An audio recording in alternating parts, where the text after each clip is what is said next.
ये basically highly behavioural sophisticated psychological manipulation है।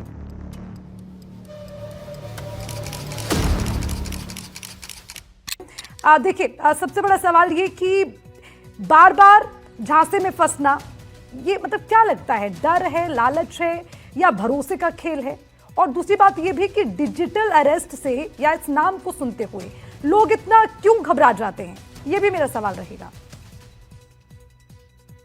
ये बेसिकली इमरान नूरानी जी से सवाल है मेरा।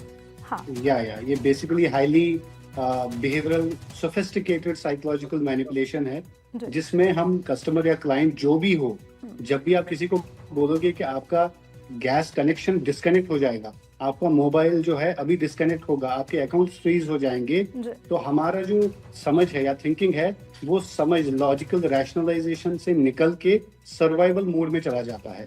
जब भी हम सर्वाइवल मोड में चले जाते हैं, हमें बस बचना होता है उस टाइम पे। दूसरा ये कंडीशन है, हमें आज तक अभी ये भी पता है, जब भी किसी अथॉरिटी से कॉल आएगा, फोन कॉल आएगा, तो डिफॉल्ट ट्रस्ट हो जाता है हमें उन पे। हमें लगता है कि ये इंपॉर्टेंट है, ये अथॉरिटी ही होगा, तो मुझे इनकी बात सुननी है। तीसरा, ये बिहेवियरल कंडीशनिंग है। ये खाली आपके फोन को हैक नहीं करते ओटीपी से, ये आपके इमोशंस को हैक कर रहे हैं। क्योंकि आपको डर होता है, भय होता है, you are actually getting manipulated. आपको मैनिपुलेशन इमोशंस का हो रहा है, आप सर्वाइवल मोड में फटाक से चले जाते हो और आपको ये लगता है कि कहीं ना कहीं मैंने कोई गलती शायद करी हुई होगी, तो इसलिए मुझे जल्दी से एक आपको रेमेडी मिलने का जो आश्वासन ये मिलता है वहां से, इसलिए आप इसमें फंस जाते हो। It is a clean case of psychological conditioning, जिसकी वजह से हम इन सब चीजों में फंस जाते हैं। बिहेवियरल नेशनल प्रोटोकॉल होना चाहिए हमारे पास, जहाँ पे खाली ये नहीं बोलना हमें कि ओटीपी किसी को नहीं दो, हमें पॉज करना है। क्योंकि जब आप फेयर फ्लाइट इसमें मोड में होते हो, उस टाइम पे आपकी जो सोचने की टेंडेंसी होती है वो बंद हो जाती है।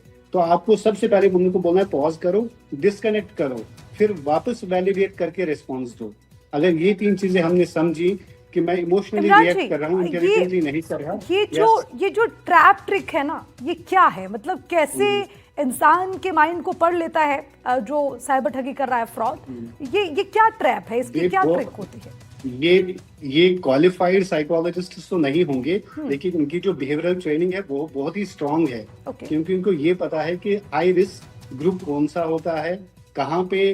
फॉर एग्जाम्पल रिटायर्ड आपने देखा, पढ़े लिखे हमारे ब्यूरोक्रेट्स होते हैं, वो प्रॉब्लम करते हैं। और साथ में हमने ये भी देखा है, जो बच्चे हैं या फिर जो घर पे बच्चे होते हैं, वो टारगेट बनते हैं इन अडल्ट्स के लिए। क्योंकि उनको पता है कि अगर मेरा ग्रैंडसन आता है, वो कुछ मेरे को बता देता है, तो उस पर ट्रस्ट डेफिसिट कम होता है, रादर देन कि हम ये देखें कि भैया ये जो मुझे सामने से कॉल कर रहा है कोई, वो कहीं फ्रॉड तो नहीं है।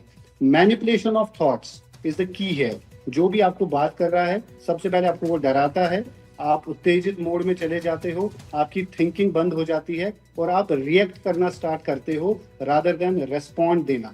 रिएक्शन होता है कि अचानक से आपने कुछ बोल दिया और आपने खुद को इस जो भी फ्रॉड होता है उसमें लगा दिया। अगर आप रेस्पॉन्ड करोगे, रेस्पॉन्स हमेशा सोचने के बाद ही होता है, तो आपकी एबिलिटी जो होती है, थिंकिंग कैपेसिटी जिसको हम बोलते हैं, उसको वो एक्चुअली ओवर पावर करके आपको अपने इस झांसे में फंसा देते हैं।